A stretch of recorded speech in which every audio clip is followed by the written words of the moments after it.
Assalamualaikum warahmatullahi wabarakatuh.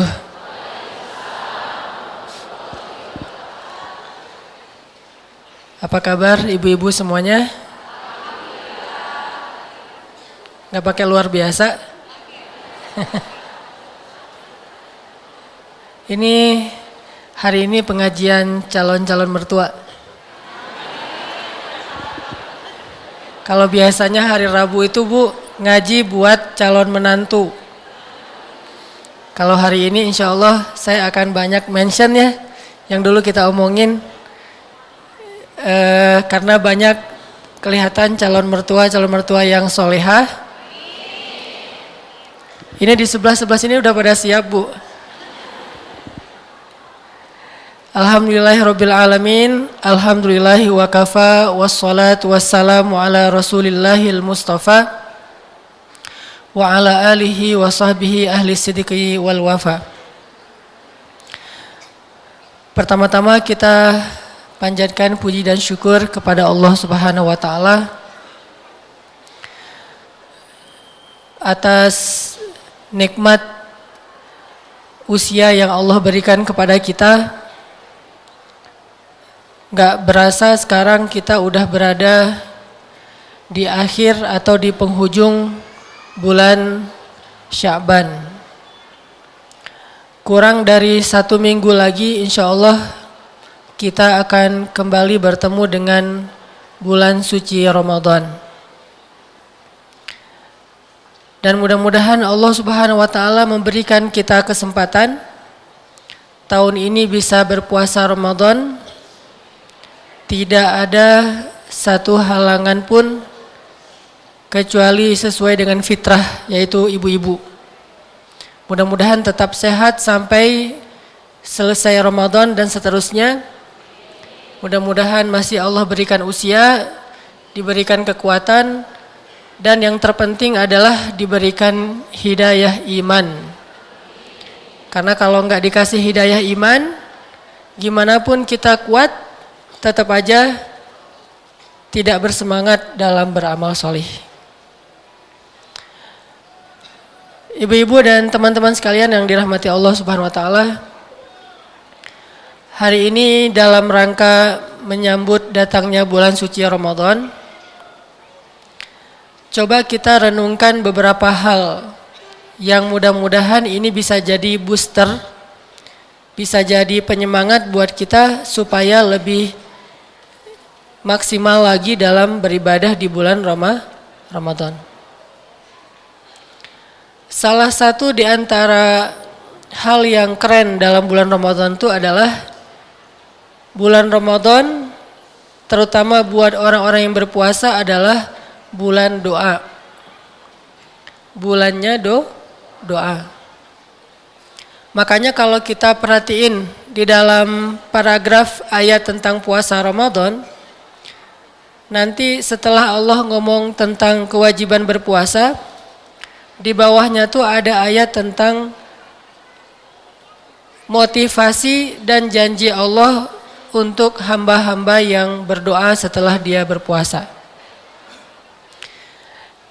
Kalau kita perhatiin di dalam surat Al-Baqarah ayat 183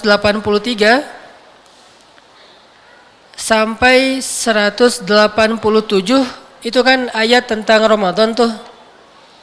Kalau yang paling populer mah 183 sampai 185 ya. Sebetulnya ayat tentang Ramadan di dalam paragraf itu dari 183 sampai 187. Kalau 183 sampai 185 itu ngomongin tentang fikih puasa. Terus 187-nya ngomongin tentang adab-adab berpuasa terutama bagi suami istri. Dan kalau hari ini akan kita bahas, biasanya Rabu saya nggak akan bahas ini Bu, 187. Kasihan ya yang belum menikah. Kalau mau bahas 187 nikah dulu. Jadi teman-teman yang masih jomblo ayatnya 183 sampai 186 aja. Makanya kenapa dibilang menikah itu menyempurnakan setengah agama? Karena setengah dari ayat Al-Quran itu nggak bisa diamalkan kecuali setelah menikah. Stop ya, jangan dibahas lagi. Nah, selain Allah ngebahas tentang masalah puasa Ramadan, Bu, ternyata di tengah-tengah itu ada ayat 186. Allah menjelaskan tentang janjinya kepada orang yang berdoa, terutama orang yang berpuasa. Coba kita perhatikan ayat 186. A'udzu billahi minasy syaithanir rajim. Bismillahirrahmanirrahim. Wa idza sa'alaka 'ibadi 'anni fa inni qarib. Wa idza sa'alaka 'ibadi 'anni fa inni qarib. وَإِذَا سَأَلَكَ عِبَادِي عَنِّي فَإِنِّي قَرِيبٌ أُجِيبُ دَعْوَةَ الدَّاعِ إِذَا دَعَانِ أُجِيبُ دَعْوَةَ الدَّاعِ إِذَا دَعَانِ فَلْيَسْتَجِيبُوا لِي وَلْيُؤْمِنُوا بِي لَعَلَّهُمْ يَرْشُدُونَ.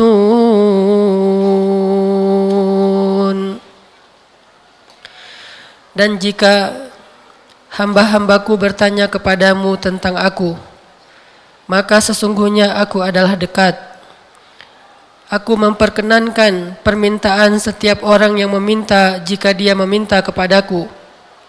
Maka hendaklah mereka memenuhi perintahku dan hendaklah mereka beriman kepadaku supaya mereka mendapatkan petunjuk. Shadaqallahul azim. Inilah ayat yang Allah letakkan di tengah-tengah paragraf tentang puasa Ramadan. Walaupun ayat ini, Bu, berlaku di bulan-bulan yang lain sih selain bulan Ramadan. Cuman kenapa ayat yang umum ini, yang temanya tentang doa, yang doa itu kita bisa baca kapan aja, di mana aja selain tempat-tempat yang najis. Kenapa Allah ngeletakin ayat itu di tengah-tengah paragraf puasa? Kenapa nggak ditaruh misalnya di surat Al-Mu'minun setelah ayat-ayat tentang sholat, zakat, amanah, menunaikan janji dan seterusnya. Terus di ujung Allah katakan siapa yang berdoa pasti aku akan mengijabah. Kenapa nggak ditaruh di surat Al-Mu'minun? Kenapa ayat ini nggak ditaruh oleh Allah di surat tentang jihad misalnya? Kayak di surat As-Saff, beriman kepada Allah, berjihad. Kemudian setelah itu Allah katakan siapa yang berdoa aku ijabah. Kenapa Allah letakkan ayat ini di tengah-tengah ayat-ayat tentang puasa? Ini sebagai bukti bahwa doa orang yang berpuasa itu adalah doa yang sangat istimewa. Seolah-olah, walaupun gak persis, seolah-olah doa orang yang berpuasa itu lebih istimewa daripada doa setelah sholat. Walaupun doa setelah sholat juga luar biasa. Seolah-olah doa orang yang sedang berpuasa itu lebih daripada doa orang yang berjihad. Makanya Nabi SAW mengatakan, satu dari dua doa yang paling diijabah oleh Allah Subhanahu wa taala itu adalah doa orang yang akan berbuka atau sedang berbuka puasa. Yang keduanya doa orang yang terzolimi. Ibu pernah terzolimi? Kalau lagi terzolimi tuh ngapain? Selain baper pastinya ya? Nangis, sedih, kecewa, marah gitu kan? Itu mah manusiawi. Selain itu ngapain kalau lagi merasa kayak terzolimi gitu? Atau siapa sih yang paling sering ngezolimi? pastinya orang ya. Sebutlah ada orang yang ngomongnya tuh nyakitin perasaan kita, memfitnah kita, nggak ada bukti tapi dia fitnah gitu. Dalam kondisi terzolimi kan kita boleh berdoa kan? Dan doa orang yang terzolimi itu paling mustajabah. Kira-kira kalau ibu lagi terzolimi, apa doa yang ibu sampaikan ke Allah? Ngezolimin, mendoakan orang yang zolim? Boleh nggak ngedoain orang yang zolim? Wah serentak gini ya. Boleh ngedoain orang yang zolim? Syaratnya apa? Apa? Ikhlas. Pastilah itu mah ikhlas banget. Syaratnya nggak boleh lebih daripada kezolimannya. Karena kalau lebih pasti sisanya itu akan balik ke kita. Misalnya dia ngezolimin kita dengan mengambil harta kita, sebutlah 1 buah motor. Kita doain, ya Allah, hancurkanlah dia, habiskanlah hartanya, rumahnya, tanahnya, motornya, mobilnya, semuanya. Ternyata yang dikabulkan itu cuma bagian motornya, sisanya ke kita semua tuh. Nggak boleh lebih dari hak kita kan. Cuman ada yang lebih keren bu, daripada ngedoain yang buruk-buruk untuk orang yang terzalimi. Rugi banget sih ada kesempatan doa diijabah malah dipakai untuk orang lain. Itu rugi banget loh. Kita lagi terzalimi dan doa orang yang terzalimi itu sangat diijabah sama Allah. Itu kan kesempatan kan. Ngapain kita kasih ke orang? Mending kita pakai sendiri. Pas lagi waktu diijabah kita doain aja diri kita sendiri. Ya Allah, beri saya pahala dalam musibah ini. Beri saya ganti yang lebih baik daripadanya, itu lebih untung loh. Kalau kita ngedoain dia rugi, kita tetap rugi. Tapi kalau kita ngedoain diri sendiri, mungkin dia akan dimaafkan oleh Allah kalau kita memaafkan. Tapi kita jauh lebih untung daripada keuntungan yang dia dapatkan. Wakhluf li khairam minha, beri saya ganti yang lebih baik daripadanya, kan lebih untung. Ibu disuruh pilih nih, misalnya ada orang curang sama ibu ya, narik duit ibu di ATM atau dengan rekening di internet itu online diambil duit ibu, sebutlah 1 juta. Terus datang orang bank nawarin ke ibu gini, Bu, berapa duit ibu yang diambil? 1 juta pak. Oh ya udah, sekarang ibu saya beri pilihan. Mau nggak saya ambil duit dia 1 juta juga biar dia sama-sama rugi? Atau ibu saya kasih 5 juta? Ibu pilih yang mana bu? Nih saya kasih tawaran nih, ibu mau nggak biar orang itu juga yang tadi ngambil duit ibu rugi, saya ambil duit dia 2 juta, berarti kan berkurang 1 juta kan? Saya ambil duit dia 2 juta dari rekening dia, orang yang pegang rekening kan saya. Saya ambil tuh sehingga dia rugi 1 juta. Atau ibu-ibu saya kasih 5 juta sebagai ganti. Milih yang mana bu? Enggak ada pilihan ketiga. Curang ya. Dia rugi, kita untung pengennya ya. Ambil rekening dia, tapi kasih juga ke saya jadi 7 juta. Jadi ngelunjak ya. Nah, pasti kita milih yang kedua. Yang kedua dikasih 5 juta, toh walaupun dia untung 1 juta, kita untungnya 5 juta. Harusnya kesempatan berdoa seketika kita lagi dizolimin, kita pakai untuk diri kita.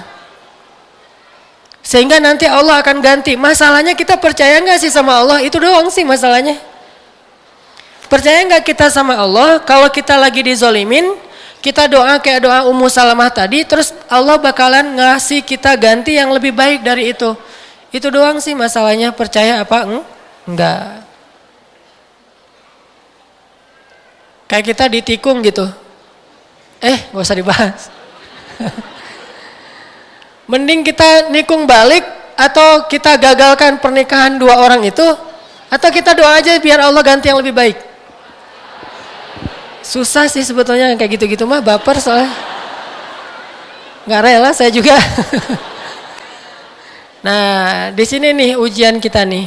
Ternyata selain doa orang yang terzolimi, doa yang paling diijabah sama Allah itu adalah doa orang yang berpuasa.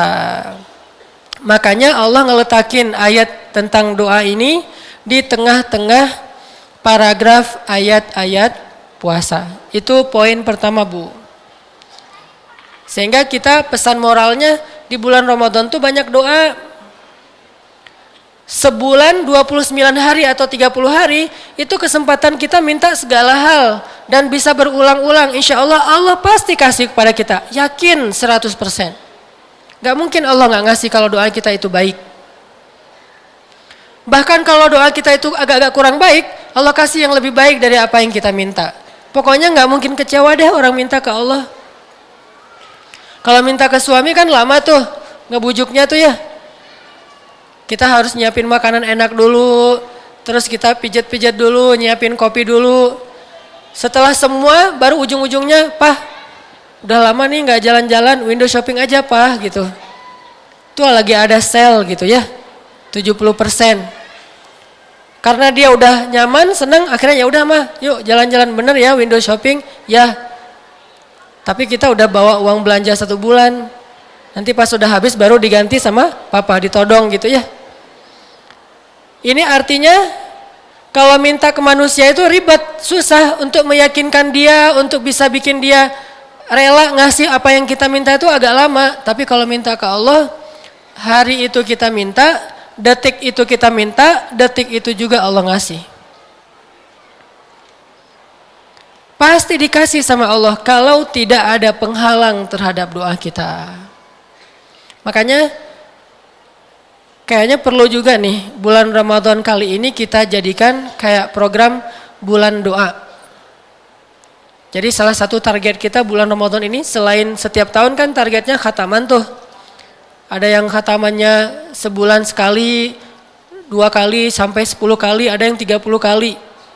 Sehari 30 juz. Atau idealnya mah sebulan 3 kali lah ya. Jadi sehari 3 juz, sehari 3 juz, sebulan 3 kali khatam misalnya. Atau selemah-lemahnya sebulan sekali. Itu kan target khataman. Sekarang bikin lagi nih, target bulan Ramadan adalah bulan doa. Syahrud doa.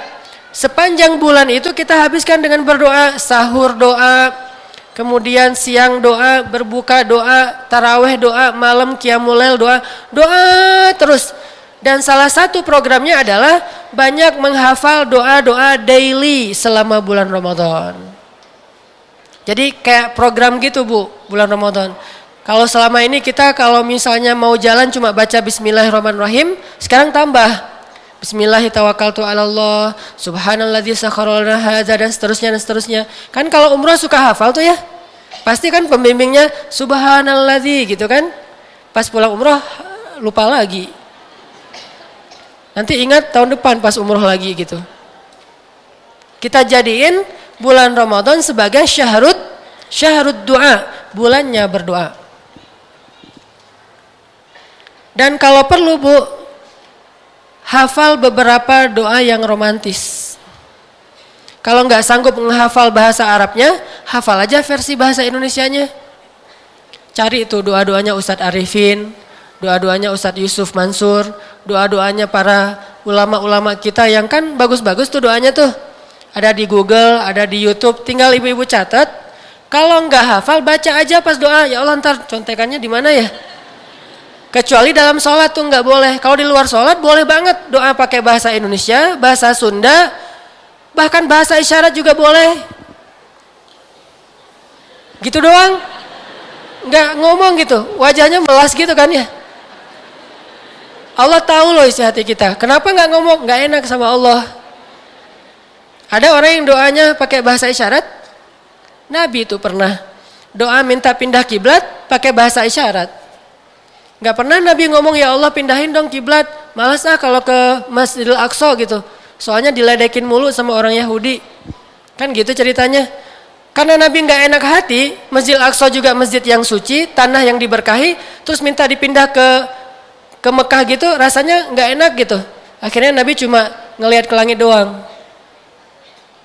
Nyala Masya Allah ya, luar biasa.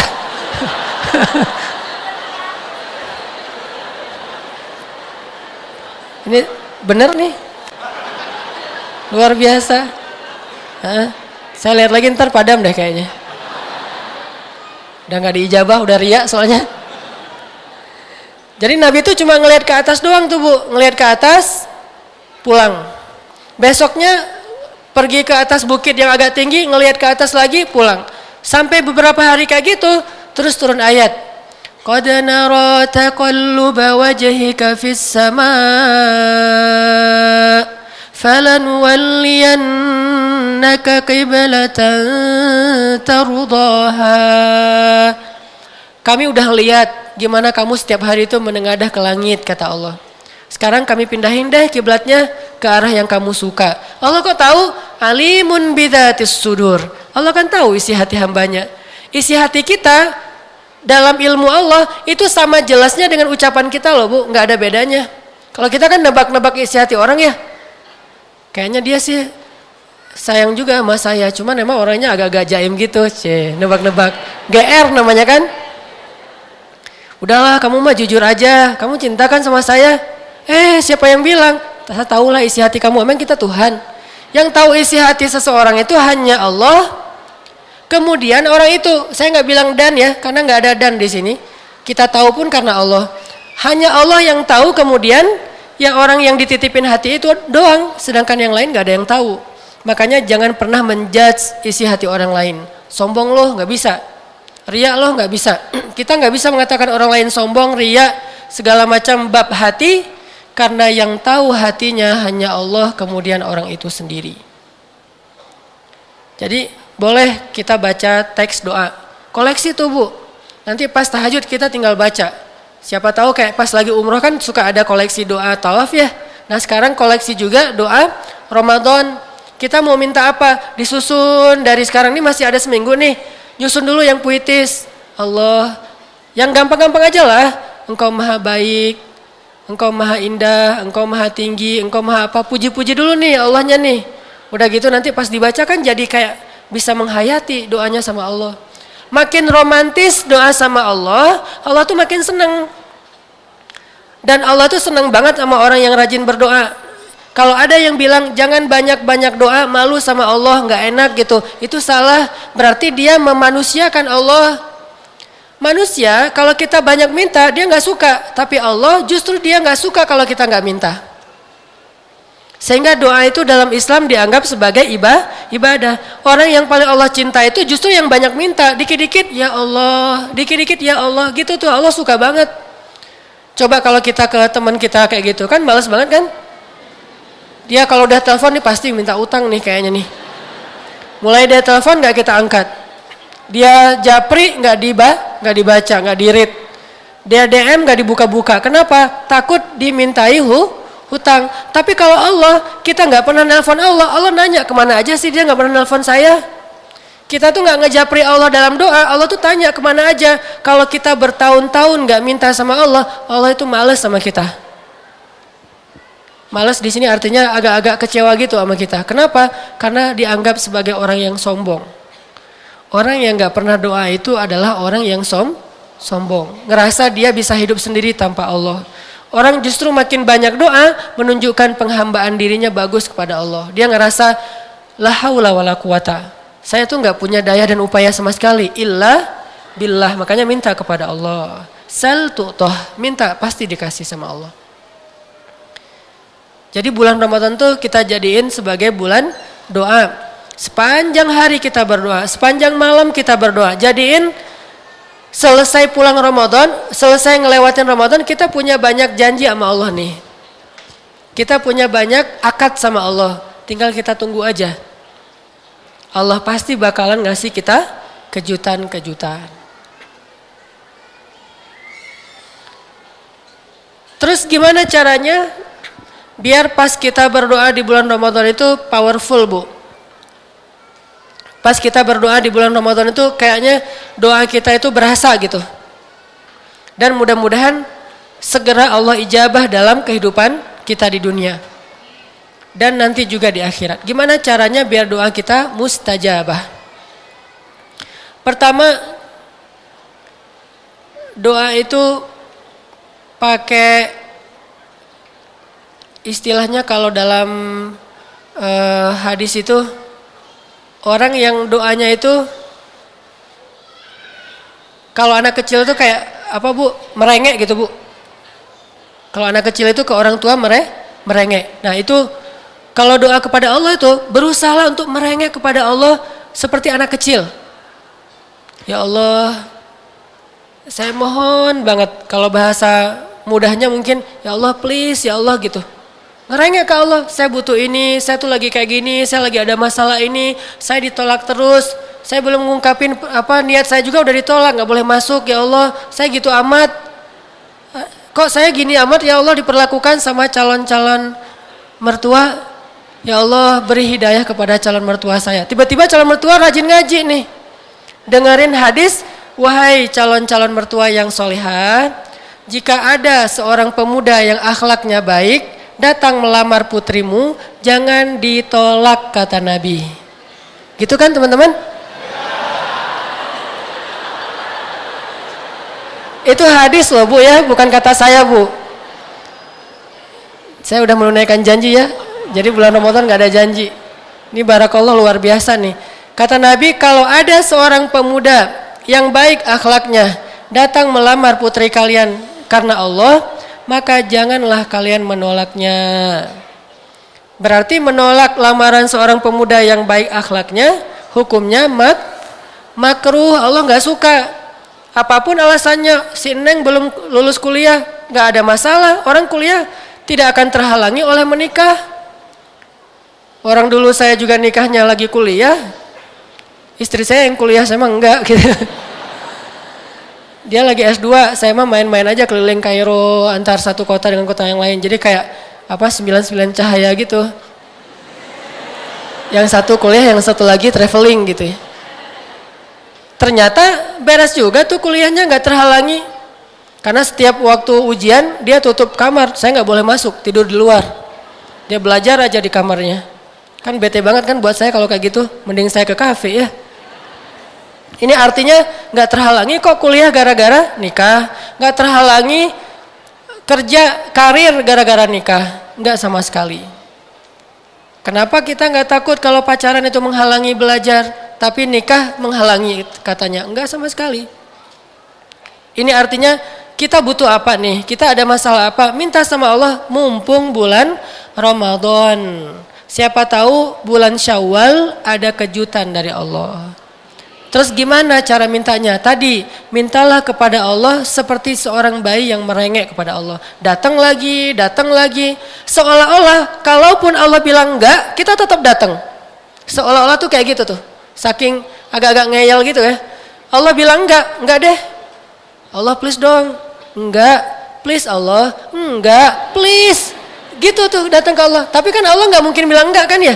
Jadi kalau Allah bilang enggak aja kita datang melulu, gimana kalau Allah enggak pernah bilang enggak? Masa kita malas datang? Seolah-olah Allah bilang enggak aja kita datang lagi. Tapi kenyataannya Allah tuh enggak pernah bilang enggak, pasti bilang iya. Iya, ya Allah please, kan iya. Iya ya Allah mohon ya. Iya gitu kalau kita itu mah kita ya Allah senang banget, makin kita datang makin Allah iya, makin kita datang iya hambaku, makin kita datang oh iya wahai kekasihku, terus saja makin kita datang makin Allah sayang sama kita, nggak bete sama sekali. Orang tua aja kalau direngekin anaknya kadang-kadang bete juga ya. Akhirnya misalnya dikasih ke pembantu gitu, Bi, nih anaknya bawa nih, dibawa aja. Kenapa? Orang tuanya bete. Karena anaknya merengek terus. Tapi kalau Allah nggak kayak gitu, sebaliknya. Makin kita merengek kepada Allah, makin Allah tuh sayang sama kita. Makanya doa itu disebut ibadah, sehingga siapa yang banyak berdoa seperti orang yang banyak beribadah. Ibu-ibu tahu nggak Nabi yang paling sering berdoa? Masalah dikit aja berdoa selain Nabi Muhammad siapa? Nabi Abraham. Bahasa Ibraninya, bahasa Arabnya Ibrahim. Kata Allah, Inna Ibrahim la'awwahun halim. Nabi yang sangat awwah. Awwah itu agak-agak mirip dengan bahasa kita ya, awwah. Tapi beda artinya awwah sama awwah. Kalau awwah kan enggak, kalau awwah ya banget. Sebaliknya. Awwahun dalam bahasa Arab artinya da'a. Da'a artinya banyak berdoa. Inna Ibrahim awwahun, orang yang sangat da'a, orang yang sangat banyak berdoa, rajin banget berdoa. Dikit-dikit ya Allah, sedikit-sedikit ya Allah, ya Allah. Makanya Allah sayang banget sama Ibrahim, karena Ibrahim itu da'a, suka berdoa. Gitu juga Nabi, sampai Nabi bilang apa? Mintalah kepada Allah walaupun cuma sekedar garam. Gak ada garam di rumah, minta sama Allah. Harga cengkeh naik, minta sama Allah. Tiba-tiba turun ya. Kenapa tiba-tiba turun? Sekehendak Allah, suka-suka Allah. Harga BBM naik, minta sama Allah. Sesimpel apapun. Kita kayak kehilangan sesuatu tuh, kayak kehilangan bros gitu kan. Kan kita punya banyak bros. Tapi biasanya kayak OOTD kan, ada bros khusus sesuai dengan baju. Kalau bajunya hitam, brosnya pakai yang black on black gitulah. Terus bajunya bunga-bunga, brosnya rose. Kalau bajunya pelangi, brosnya juga warna-warni. Kadang-kadang lagi musim, lagi masalah apa? Lagi musim hewan gitu, brosnya ada kura-kura, ada buaya, ada kudanil, ada dinosaurus, gitu-gitu deh. Nih bros kita nih, nggak nemu nih, nyari-nyari di laci kok nggak ketemu ya. Bilang ya Allah, bros saya. Ini bukan mempermainkan Allah ya. Kalau itu sesuatu yang kita butuhin, kenapa nggak minta sama Allah dulu, baru minta kepada manusia. Nabi itu ada masalah dikit, doa, sholat 2 rakaat, doa, sholat 2 rakaat. Sholat apa namanya? Sholat request. Sholat hajat bu. Sholat karena ada request sesuatu. Kan kata sahabat, annan nabiyya idza hasibahul amru fazi'a ila sholah. Nabi itu kalau ada masalah dikit, sholat. Kayak ada seorang anak kecil di, kalau nggak salah di Mesir, anak SD bu, pulang sekolah sepatunya hilang. Biasalah disembunyiin sama teman-temannya gitu. Dia nyari-nyari sepatu saya mana, Karena udah nyari-nyari nggak nemu, akhirnya dia pergi ke musola sekolah, sholat 2 rakaat. Gurunya ngelihat teman-temannya pada pulang, kok dia sholat. Ditanya sama gurunya, Dek, kenapa kamu masih di sini nggak pulang? Belum dijemput ya? Enggak, rumah saya dekat. Terus kenapa nggak pulang? Saya sholat dulu. Sholat apa? Saya minta sama Allah sepatu saya nggak ketemu. Sepatunya nggak ketemu, mintanya kepada Allah. Akhirnya Allah yang mendatangkan guru untuk kepo gitu. Nanya ke dia, kenapa kamu sholat? Itu cara Allah menolong hambanya. Akhirnya gurunya yang nyari, nemu tuh. Diumpetin di kolong meja sama teman-temannya. Ini artinya minta sama Allah walaupun hal yang paling kecil sekalipun. Apalagi hal-hal yang besar, musibah-musibah besar dalam kehidupan kita. Jadi pertama kalau mau doanya diijabah, merengeklah sama Allah kayak Nabi Zakaria di awal surat Maryam. Allah, rambut saya udah beruban, tulang saya udah lemah, istri saya juga mandul, saya belum punya anak, usia kita udah tua berdua. Tapi beri saya anak ya Allah, 1 aja. Kalau bisa sih walaupun 1, yang keren ya Allah. Keren di sini artinya yang lembut, yang soleh, yang pintar, yang berbakti, yang akhlaknya mulia, yang terpilih, yang istimewa. Wah, kriterianya banyak banget. Akhirnya kata Allah, ya Zakaria, wahai Zakaria. Setelah Nabi Zakaria merengek terus, ya Zakaria, inna nubashiruka bighulam. Berbahagialah wahai Zakaria, kamu akan punya anak laki-laki. Ismuhu Yahya, namanya adalah Yahya. Siapa yang ngasih nama anak Zakaria?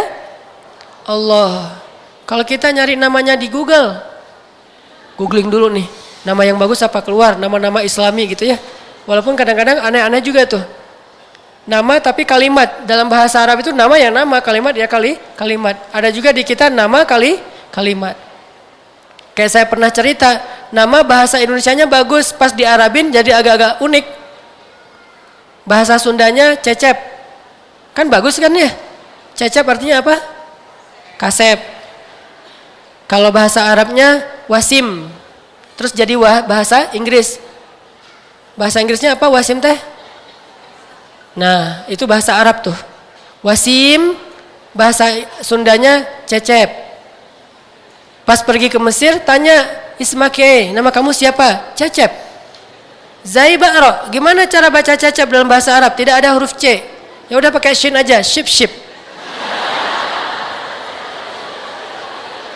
Dan dalam bahasa Mesir, ship itu artinya sendal jepit. Padahal di kita mah udah bagus, sampai di sana berubah gitu artinya. Sedangkan Yahya namanya tuh dari Allah langsung loh, Bu. Jadi kalau ibu-ibu punya cucu atau anak laki-laki, salah satu nama terbaik itu adalah Yahya, itu nama dari langit. Makanya saya tuh dari dulu tuh pengen banget punya anak laki-laki dan mau saya kasih nama Yahya. Alhamdulillah Allah kasih, langsung saya kasih nama Yahya. Ditambah ujungnya Ayyash, karena salah satu mujahid Palestina idola saya itu adalah Yahya Ayyash. Dan Yahya dan Ayyash itu artinya sama sih. Kalau untuk cewek Aisyah, kalau untuk laki-laki Ayyash, itu sama artinya.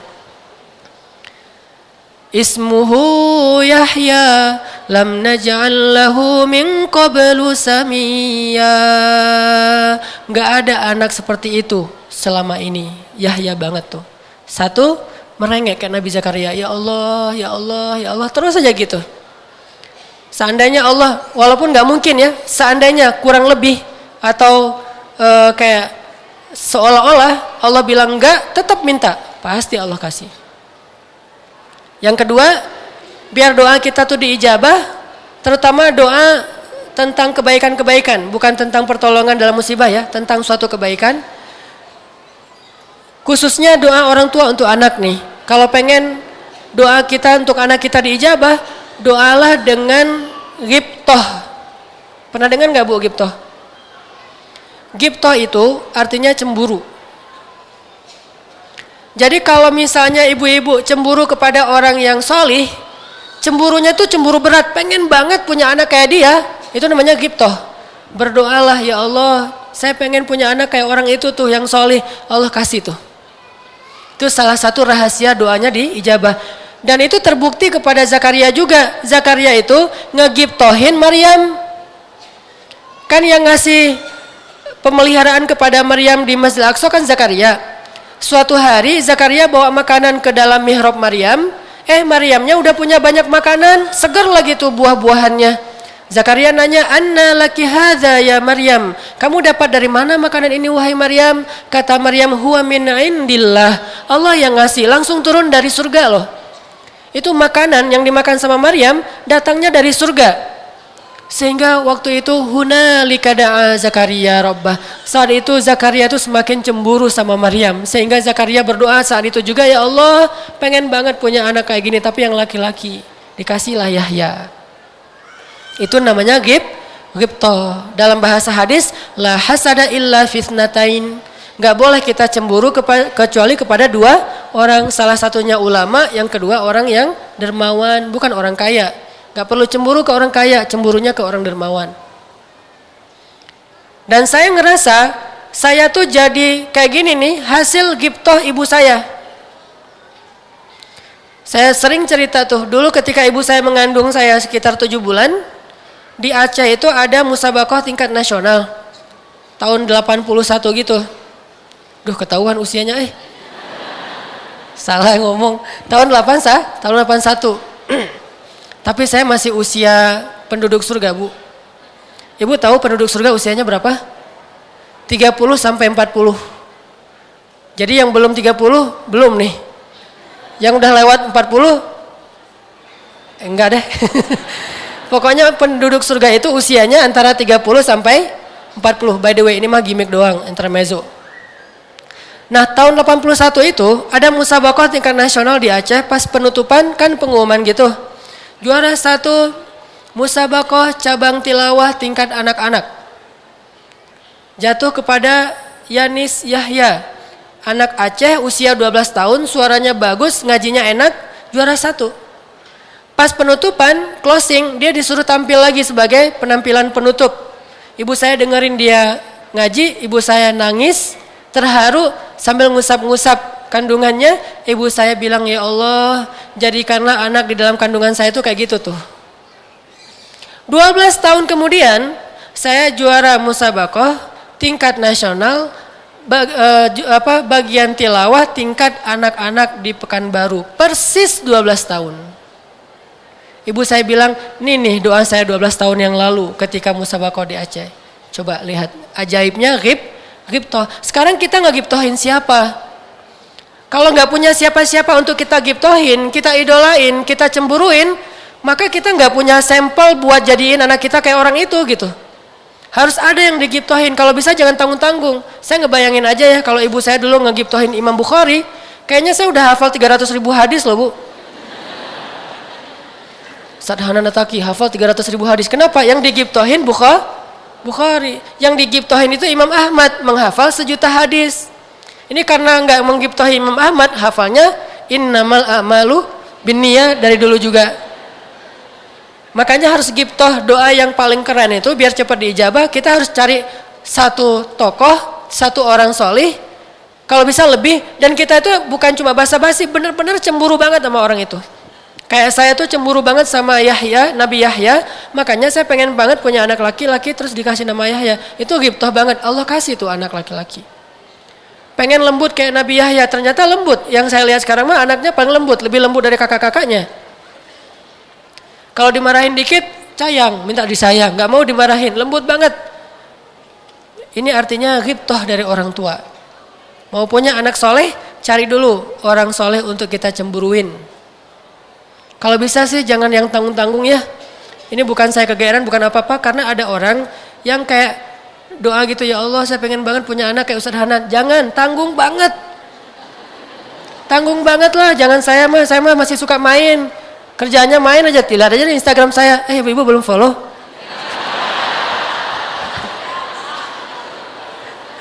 Main aja kan kerjaannya, cari yang ngaji aja, yang tahajud aja ya. Carilah yang lebih soleh lah, kayak ulama-ulama yang terdahulu, Imam Nawawi, Imam Ahmad, Ibnu Taimiyah, Imam siapalah banyak, atau kiai-kiai yang senior yang luar biasa, Hasyim Asy'ari atau Ahmad Dahlan yang jelas-jelas pahlawan-pahlawan kan, ghibtoh sama mereka. Siapa tahu nanti anak kita kalaupun nggak persis setidaknya agak-agak mirip gitu.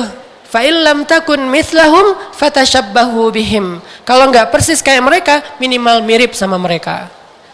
2, ghibtoh. Yang ketiga, nanti sisa-sisanya ibu-ibu bisa lihat di tausiah-tausiah Ustadz yang lain, atau saya juga kayak nulis buku tentang booster Ramadan gitu. Di situ nanti panjang tuh beberapa tips doa. Sekarang 3 aja nih. Yang ketiganya apa? Kalau kita pengen doa kita diijabah, mulai sekarang bersihkan harta kita dari yang syubhat apalagi yang haram. Dari yang syubhat apalagi yang haram. Terutama nanti buat yang cowok-cowok nih yang masih ngerokok, kalau dia mengambil fatwa rokok itu makruh, it's okay. Saya mah nggak mau memperdebatkan fikih ulama. Ada yang bilang haram, ada yang dibilang makruh. Mangga aja. Ini masing-masing punya pegangan ulama. Cuman kalau yang bilang makruh pun, kan makruh itu artinya nggak disukai ya, dibenci. Banyak dari kita tuh yang bilang makruh, tapi pada realitanya kayak sunnah gitu. Artinya lebih baik ngerokok bagi dia daripada enggak kan. Ada yang wajib lagi. Kalau belum merokok kepalanya tuh pusing. Kan jadi wajib kan. Kalaupun makruh, jangan merokok pas berbuka puasa. Karena berbuka puasa itu doa diijabah. Bagaimana akan diijabah ketika kita berdoa, yang naik kepada Allah itu bukan ucapan kita tapi asapnya. Ya Allah, saya ini lagi ada masalah ya Allah. Kan agak-agak aneh gitu ya. Jadi simpan aja deh, rokoknya nanti habis tarawih deh. Boleh mangga aja kalau yang berfatwa makruh, tapi rokoknya habis tarawih. Jangan pas lagi ijabah doa itu ngerokok tuh nggak pas banget tuh, nggak kombinasinya tuh nggak masuk gitu antara doa yang Allah sukai dengan rokok yang Allah tidak sukai. Kan rokok itu makruh, berarti makruh itu nggak disukai. Lebih baik ngerokoknya nanti aja pas habis tarawih. Pulang tarawih kan udah ngantuk, tidur nggak jadi ngerokok. Nanti aja pas sahurnya mepet banget dengan azan, udah makan dulu sama minum, udah azan nggak jadi ngerokok juga. Akhirnya bulan Ramadan sukses meninggalkan rokok. Modusnya mah gitu. Jadi jangan berdoa dengan barang-barang syubhat, apalagi haram. Karena yang menghalangi doa kita adalah harta. Saya nggak katakan yang haram itu rezeki ya, karena rezeki selalu halal. Kalau haram pasti harta, bukan rezeki. Harta yang haram, harta yang syubhat, itu kalau jadi darah dan daging kita, Bu, gimana pun kita jungkir balik berdoa, nggak sampai kepada Allah, Bu. Kayak kita HP-nya bagus, terus kita udah ngirim SMS, ternyata habis kuota. Ternyata nggak ada sinyal. Ternyata kita belum beli pulsa. Itu nggak akan sampai juga. Gimana pun handphone kita bagus dan SMS kita tuh panjang, nggak akan sampai. Kenapa? Penghalangnya harta yang syubhat, apalagi harta yang haram. Ngebersihinnya gimana? Coba bersih-bersih deh. Jadi menjelang Ramadan itu kita munggahannya itu bersih-bersih. Salah satu yang dibersihin, kalau ada sumber rezeki kita yang belum jelas, mending kita sedekahin aja kepada fakir miskin. Memangnya kepada fakir miskin halal kalau fatwa ulama. Yang haram itu buat kita. Kayak maaf, kalau ada yang masih nyimpen uang dan ada bunganya itu jangan dibiarin di rekening, ambil dan kasih kepada fakir miskin. Itu fatwa kontemporer dari ulama internasional. Karena kalau bunganya disimpan doang di rekening, itu nggak bermanfaat buat kita, nggak bermanfaat buat fakir miskin. Yang untung adalah pihak lain. Kalau kita tabungannya 100.000, 200.000 mungkin nggak berasa ya bunganya. Coba yang orang-orang Timur Tengah, yang saudagar minyak itu, tabungannya itu udah miliaran. Depositonya itu udah puluhan miliar, yang bunganya sebulan itu bisa puluhan juta. Kalau dikasih ke Somalia kan lumayan. Dikasih ke Suriah lumayan. Jadi fatwa internasional dari ulama-ulama di Qatar, di Kuwait, bahwa bunga bank yang udah terlanjur boleh diambil dan diberikan kepada orang-orang yang membutuhkan seperti korban perang atau korban dari satu musibah kayak kelaparan. Tapi untuk kita nggak boleh. Bersih-bersih sebelum Ramadan. Mudah-mudahan nanti pas masuk bulan Ramadan kita angkat tangan, kita belum mengusap ke wajah kita udah dikabulin. Baru ya Allah, tring telepon. Dek, ke rumah ya. Langsung dipanggil ke rumah sama calon tadi. Tiba-tiba dia sampai rumah, Assalamualaikum, Waalaikumsalam. Dek, jadi kapan nih kita akadnya? Pak, apa ini maksudnya akad apa? Saya tiba-tiba jadi serak aja sama adik, Masya Allah ya. Tiba-tiba Allah kayak ngasih sesuatu dalam hati saya jadi mantep. Atau mungkin karena semalam saya mimpi, dalam mimpi itu saya ngelihat adik tuh nolongin saya dari api neraka, nyelamatin dari sebuah jurang. Bisa aja dengan banyak cara. Belum juga kita ngaminin, belum diusap di wajah kita udah dikabulin sama Allah. Kenapa? Tidak ada penghalang. 3 itu ya Bu poinnya. 1, doa itu adalah ibadah dan Allah suka banget sama orang yang rajin berdoa. Bulan Ramadan, bulan doa. Kedua, kalau pengen berdoa, merengek sama Allah. Bukan 3 ding. Ketiga, apa tadi teh? Cemburu sama orang solih. Kalau kita pengen doa kita jadi seperti orang solih. Keempat, doanya dengan menghilangkan dan membersihkan harta-harta yang haram. Mudah-mudahan ini bisa jadi booster buat kita di bulan Ramadan. Saya cuma pengen nitip satu program aja, yaitu program doa. Yuk kita hafal lebih banyak doa-doa yang bagus. Kalau bisa bahasa Arab lebih bagus supaya bisa dibaca pas sujud. Karena kalau sujud itu kan harus bahasa Arab. Kalau nggak bisa ya udah kita nyontek aja bacanya tapi di luar sholat. Sehingga Ramadan kita menjadi banyak kebaikan. Itu aja. Barakallahu li walakum. Wassalamualaikum warahmatullahi wabarakatuh.